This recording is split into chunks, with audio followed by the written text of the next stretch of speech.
Yo, what's up? With the recent jet power release and the BR changes update, the overall game balance of Enlisted changed by a lot. Now everyone is wondering which nations are the strongest and is the game still balanced.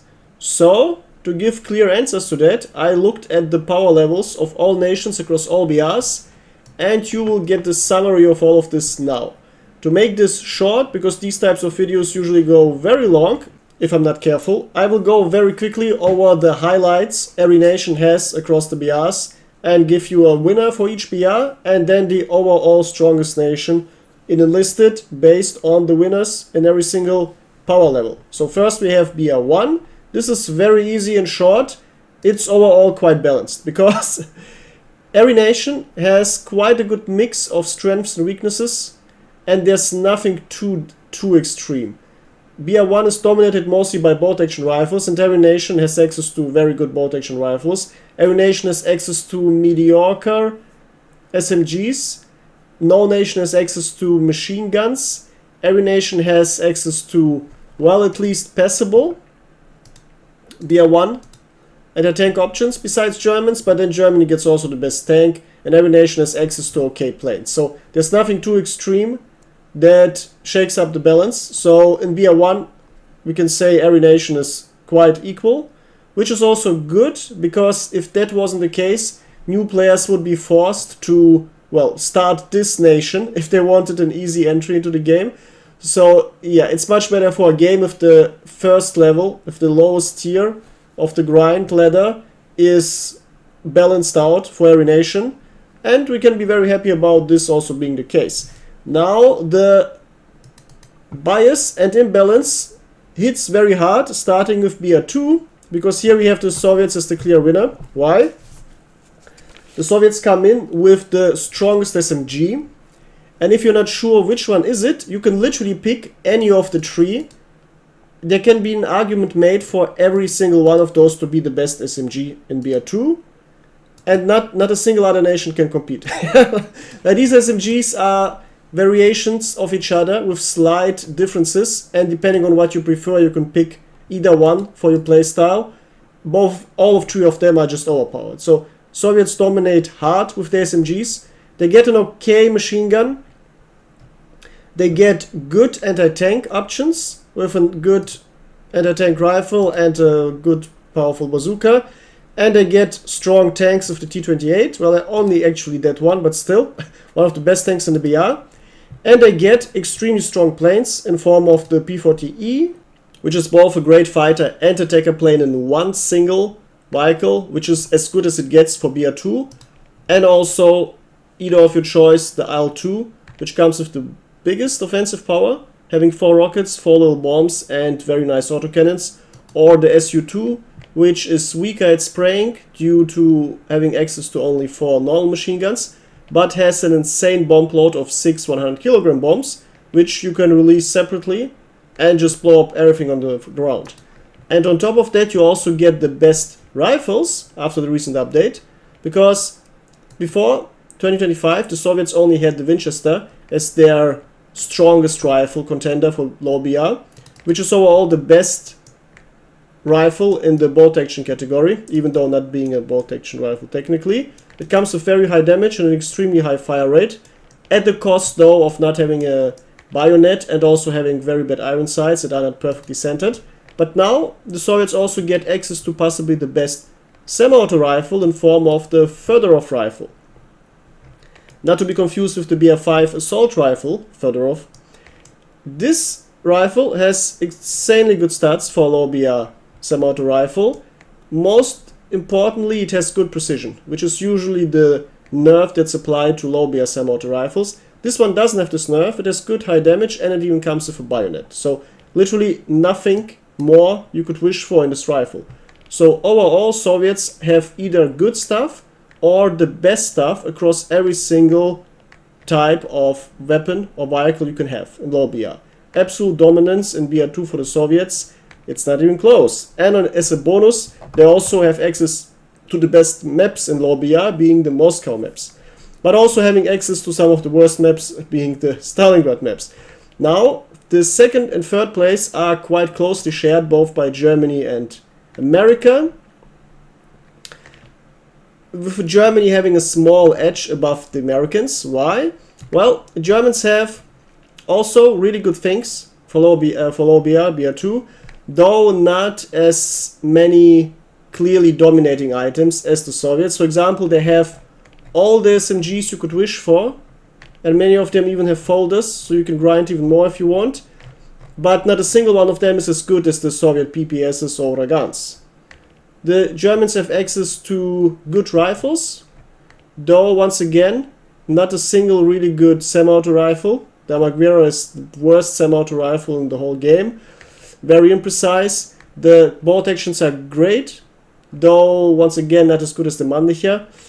Yeah, so you see Germany is good, but just still lacking. Germany dominates with their machine guns, with both the MG13 and ZB26 being great machine guns, perfectly for dual wielding, with the MG13 being good at mid-range, and the ZB being extremely strong at short range. When it comes to anti-tank power, there the Germans start shining, because you finally get rid of those unplayable anti-tank rifles, which in case of Germany are very weak. Now you get access to a Sturm pistol, which is a very mobile, literally handheld pistol that you can snipe tanks with. And if you want to shoot something on long range, you can use the GRB, which fires heat rounds, which are extremely strong, and once you learn to aim with this thing, it becomes the best anti-tank weapon on low BR. So here the Germans have it good, once again. When it comes to tanks, the Germans also have a great selection. You can pick a tank for whatever you want.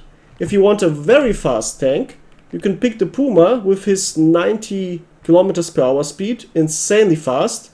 This is literally as fast as a motorcycle. So though keep in mind, if even one wheel gets injured, gets destroyed, or if something explodes, usually multiple wheels are getting destroyed, and then you have to repair every single one. So you better not get attacked in this thing, otherwise you will be quickly immobilized. Puma comes with very high speed, with an MG42 machine gun. Very rare to have an MG42 on low BR, and a nice long, very high performance anti-tank cannon. Though, once again, Puma can't take damage himself. You better flank quickly far away and then stay far away from the action. If you want a great all-round tank, you, well, are having the Br2 J1, which is having great all-round stats, 5 crew members, good armor, good speed, lots of shells, and cannon that's very good at penetrating enemy tanks. Once again, similar to the Puma. Almost the same cannon also.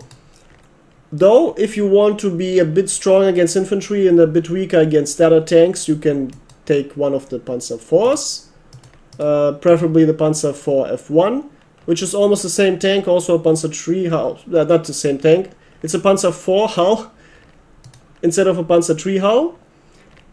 Which, though overall for low BR they are very similar. And instead of the long 50 you get a short 75, which gives you much better anti-infantry performance due to more explosive filling in the shells, but also much less penetration. So this tank is a great tank to have as a secondary if you're using either the Puma or Br2 J1. So depending on the situation, you can pick either of those. And here's the great strength of Germany. You can have it even more specialized if you want, because you can play also the Marder. And the Marder has the absolutely strongest offensive power with a long 76 anti-tank cannon, which has not only the by far best penetration and reach, but also the strongest explosive effect. So there's absolutely no weakness in this cannon, but the weakness is the tank itself, because it's open top, and you better not get hit, because, yeah, your crew members are gonna quickly disappear. So, yeah, you can also a perfect tank to have as a complementary tank to either of the others. So, regarding tanks, Germany has a great selection. And regarding planes also, because here you can choose of one of the 4 Stukas to have a great attacker, though one is clear, or one of the 3, because one is Br2, though the clearly best Stuka is the D5, because that one has 20mm cannons, whereas the others have just normal machine guns, which are very weak, and it also comes with 5 bombs. Regarding fighters, you have access to the nice Bf 109s. Both are fine, though the F2 is a bit better because it has 50mm cannons that can actually penetrate enemy tanks from the top, whereas the 20mm shells are just gonna explode and not really penetrate. So yeah, you also have access to a great fighter with great flying characteristics. Now, this is really good. Overall good, nothing too weak. You could say Germany is relatively weak regarding its rifles, but it catches up with machine guns and vehicles. So overall a strong Br2 nation. If the Soviets weren't as overpowered and as overbuffed as they are, Germany would be the clearly best nation Br2, based on just having no weaknesses at all and being very well rounded. Now when it comes to Americans, you get something similar to Germany, having overall very good things. First of all, regarding rifles, it looks very good. Here you get the Lee Enfield, which comes with 10 rounds, absolutely unique, bolt action rifle with 10 rounds, and a good fire rate. Keep in mind, bolt actions don't need to have very high fire rates on paper, because after every single cycle, you need to aim again on your screen. So even if the bolt action had a faster fire rate, the fact that the player has to also aim again slows it down effectively. So a fire rate, anything around 60 without upgrades is basically as fast as you need it. You don't even need it to be higher, because you barely will profit from it. So this is good. It even comes with a bayonet, and just overall very good and comfy weapon. Also comes with quite good sights. And if you like semi-auto rifles, you get also one of the best ones for Br2, because here you get the legendary M1 carbine. Not as powerful as in real life, because the damage is a bit nerfed, but still, regarding power level, very good, very well placed weapon for Br2. Comes with low semi-auto rifle damage, but with 15 rounds. So you can spam these bullets all day, every day. And if you're good at headshotting, guess what? You will also one-shot everyone. Yeah, so this weapon is perfect for mid-range. And on short range, you can just hip-fire it straight into your enemies and everyone will die. Also perfect for dual wielding with a bolt action. So you can give your rifleman a long-range bolt action and a short-range semi-auto rifle, and everything is going to be fine. When it comes to SMGs, America was always behind, but not after recently. This was the reason why I waited a couple of months this year to make this update, because, yeah, many things changed finally to the better, because now America doesn't rely anymore on the Lanchester. Now the burgers have the Thompson, which isn't just good for power, but it's also good for historical accuracy, because obviously every American player wants to play a Thompson, yeah? And you don't want to, as a new player especially, you don't want to wait 1 month until you get it. No, you want it very quickly. And guess what? Grinding, okay, these weapons are quite a lot, but still, you can literally just SMG max and just grind only the SMGs and get quite quickly after like 1 or 2 weeks.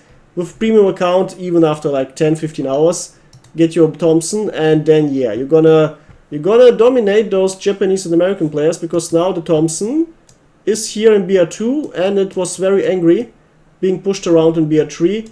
In Br2 it actually has some good advantages, meaning it's very high damage, it's very good fire rate, and it's good magazine size. Literally everything is good. Everything is good. The recoil is also good if you max out on vertical recoil reduction, because then the weapon becomes very precise. And after multiple buffs, the sights are even also fine. Only weakness is the muzzle velocity you have to take into account, meaning everything that's too far away, you better don't shoot at targets that are running to the left or to the right, otherwise you will miss unless you correct for distance, because this muzzle velocity, although seeming quite fast, you feel the slowness. You feel the slowness. People can literally run away from your bullets if they're too far away. So this the one disadvantage. Though it's a perfect weapon to just hip fire on short range, because the very high damage will two-shot every target, and if you headshot someone, he's also instantly dead. So yeah, Thompson, very great, very fun. One of the great reasons and highlights to play Americans at the moment. When it comes to machine guns, nothing too special. Snipers, they have good ones, but also nothing too special. With the M1 bazooka, they have a really good anti-tank rifle that's reliably one-shotting tanks. And if it's not exploding them straight away, it penetrates and kills 1 or 2 crew members. So you can just reload and shoot the next and the next and the next until the tank is dead. And the tank likely won't even shoot back. So this is good. When it comes to tanks, Americans don't have it too good. They have okay tanks. They have the Crusader as the overall best tank. He's much better than the stats look. The cannon is much better than the stats show. The armor is much better since it's angled, and you have a low profile. So overall, quite a good tank. If you want something big, you can choose either the Grant or the Lee with 7 crew members, or you can have the Scott, which has very high offensive power due to his 75 howitzer. Though they all come with some really strong drawbacks. So tanks aren't good, they aren't the strength of the Americans. Though the planes are, because here you get, well, ironically enough, you get a worse P-40E than the Soviets. Yep, there you see Soviet bias straight in action. Apparently the Americans lend-leased their best things to the Soviets and gave the worst planes to their own soldiers in the enlisted world. Obviously not in real life, but in Enlisted this is what's happened. Yep, well, forget about this. You get some really good fighter options. You can choose the Spitfires, though they're mostly purely fighters. Overall, the P-51C is the best fighter since it comes with 2 bombs. Not too big, but still 2 bombs and insane flying characteristics. You will outplay every single enemy plane without any effort. These stats are just way too strong. And you also have 4 HMGs, which are just great. This is basically a weaker version of the Br2 P-51 Mustang. And you get the P-38G, which is the overall best American plane for Br2. Because even though being a bit clumsy, it still comes with extremely good stats and very high speed. And it comes with 6 rockets perfectly centered under your nose, meaning aiming with this thing is very easy and sniping tanks on your screen is even easier. And with your 4 HMGs and 1 autocannon also in the nose, you also easily shoot down any planes. So this plane, very nice and fun to fly, and just absolutely dangerous against anything on the ground and in the sky. Overall, a good nation, a fun nation. You also get access to shotguns, even a few playable ones if you like them. And the Lanchester is also something you shouldn't underestimate, as it's overall a really good SMG. Overall, great nation, and finally balanced, mostly thanks to the addition of the Thompson. And, well, one nation has to be the weakest, and, well, as expected by some older players, these are the Japanese, because the Japanese are usually the ones at the back line. Why? Overall, they have the smallest tech tree, and they also have not too much good in this small tech tree. So, yeah, expect to be disappointed by the Japanese. Now, what's good about Japanese in Br2? Well, almost nothing. The only really good thing is the scoped machine gun, which is basically the only reason to play Japanese at all on Br2. If you want something really strong and something cool, unique and fun to play, this is literally the one reason. And the very powerful Japanese Br1 anti-tank rifle is still the best one on Br2. So this thing is just very strong and fun to play as well. And then you have the Type 2 SMG, which comes with really good stats, especially the basically non-existent recoil. So it's a perfect headshot machine for SMG, but it's nothing too great if you compare it to something like a Thompson or like the Soviet SMG. So yeah, Japanese are clear losers with basically having no good planes, no good tanks, and yeah, yeah. So overall, just not that strong. Now, when it comes to Br3, the Soviets get dethroned because here the Germans dominate. Not by too much, but still significantly better than the second place Soviets.